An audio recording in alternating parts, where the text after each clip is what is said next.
చెప్తున్నానందు, మనం గెలిచినప్పుడు చప్పట్లు కొట్టేవాళ్ళు, మనం ఓడిపోయినప్పుడు భుజం తట్టేవాళ్ళు, నలుగురు లేనప్పుడు ఎంత సంపాదించినా ఎంత పోగొట్టుకున్నా తేడా ఏం ఉండదు. కన్న తల్లిని గుళ్ళో దేవుణ్ణి మనమే వెళ్లి చూడాలి. వాళ్ళు మన దగ్గరికి రావాలనుకోవడం మూర్ఖత్వం అనిపి. సార్, ఒక రిక్షా తొక్కడం దగ్గర మొదలుపెట్టి కోటీశ్వరుడు అయ్యాడు కదా అని ఆడి కొడుకు కొత్త రిక్షా కొనిపెట్టి ఎదగమండం అది బాగుండదు సార్. మనం 10 మెట్లు ఎక్కితే మన పిల్లలు 11వ మెట్టు నుంచి మొదలు పెట్టాలనుకోవాలి కానీ మళ్ళీ ఒక్కటి నుంచి స్టార్ట్ చేయమంటాం కరెక్ట్ కాదు సార్. చాలదు.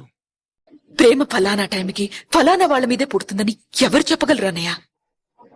అదే తెలిస్తే ఏ ఆడపిల్ల ఆ టైంకి ఇంట్లోంచి బయటికెళ్లదు, ఇలా అందరి ముందు దోషిలా నిలబడదు. ఒక్క విషయం ఆలోచించన్నయ్య, పెళ్లికొచ్చి అక్షింతలు వేసేవాళ్ళు ముఖ్యమా, నీ కూతురి తల మీద తలంబరాలు పోసేవాడు ముఖ్యం?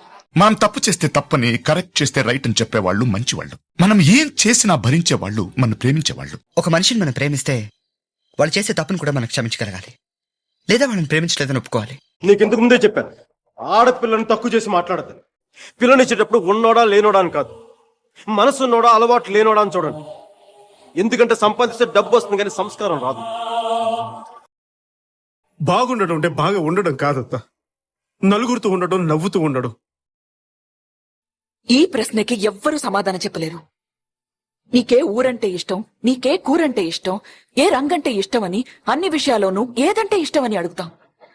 కానీ ఒక మనిషి విషయంలోనే ఎందుకంటే ఇష్టం అని అడుగుతాం.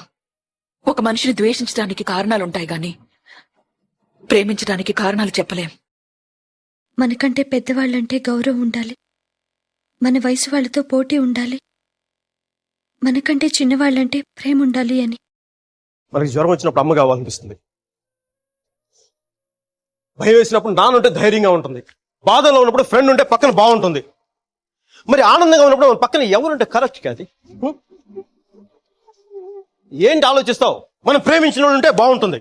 ఇలాంటి చాలా చిన్న చిన్న సంఘర్షణలు, మనకుండే మామూలు భయాలు, మామూలు కోపాలు, మామూలు ఇష్టాలు మనం దాదాపుగా మాట్లాడుకోవటం మానేసాం. మనం అందరం ఎక్కడికో చూస్తూ మాట్లాడుతున్నాం, ఎంతో దూరంగా చూస్తూ మాట్లాడుతున్నాం. ఫోన్ చూస్తూ హలో చెప్తున్నాం పక్క వాళ్ళకి, టీవీ చూస్తూ భోజనం చేస్తున్నాం. మనం ఇంటికి వెళ్ళేసరికి మన అమ్మ వాళ్ళతో మాట్లాడకుండా టీవీలో మనకి ఇష్టమైన సీరియల్ పెడుతున్నాం, లేదంటే నైట్ 11, 12 దాకా ఏదో ఒక ఇంగ్లీష్ సినిమా చూసి పడుకుంటున్నాం. మనం మాట్లాడుకోవటం మానేసాం. మనం ఏమీ చేయక్కర్లేదు, ప్రపంచం బాగుండాలంటే ఏమి చేయక్కర్లేదు. ఇద్దరు మనుషులు పక్క పక్కన కూర్చుని ఒకళ్ళ కళ్ళలోకి ఒకళ్ళు చూస్తూ మాట్లాడుకుంటే చాలు. ఒక బూతు మాట్లాడి నవ్వించడం ఈజీ, అందరికంటే ముందు ప్రతి వాళ్ళు నవ్వుతారు. కానీ నవ్విన వెంటనే మనం చాలా తక్కువగా చూస్తారు. కానీ ఒక గొప్ప మాట మాట్లాడితే మేబీ అర్థం కాక వెళ్ళిపోవచ్చు, కానీ వెళ్ళిపోతున్న దారిలోనైనా సరే అది ఆలోచనకు వస్తే మనం ఫోన్ చేసి మరీ అభినందిస్తారు. సో ఒక్కొక్కసారి కొంచెం లేట్ అయినా పర్లేదు కానీ మంచిదే చెప్తానని అనిపిస్తూ ఉంటుంది. ఎప్పుడు సరెండర్ అవ్వద్దు.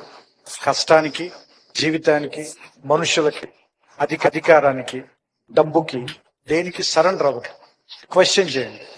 అమ్మకి, నాన్నకి, దేవుడికి, మనకి విద్య నేర్పిన వాడికి, వాళ్ళ టీచరే కానవక్కర్లా, బయట ఏదైనా సరే మనకు గొప్ప విషయం నేర్పిన వాళ్ళకి నమస్కారం చేయండి. రోజు చాలా కృతజ్ఞతతో ఉండండి, ఆనందంగా ఉండండి, సంతోషంగా ఉండండి.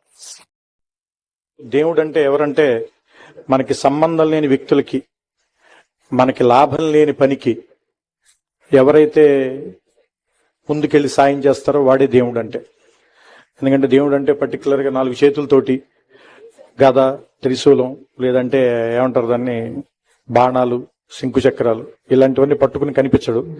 మనుషుల్లోనే డిఫరెంట్ స్టేజెస్లో, డిఫరెంట్ ఏరియాస్లో, డిఫరెంట్ పర్సన్స్లో మనకి ఆ సమయానికి కనిపించి మనకి హెల్ప్ చేసి వెళ్ళిపోతూ ఉంటాడు.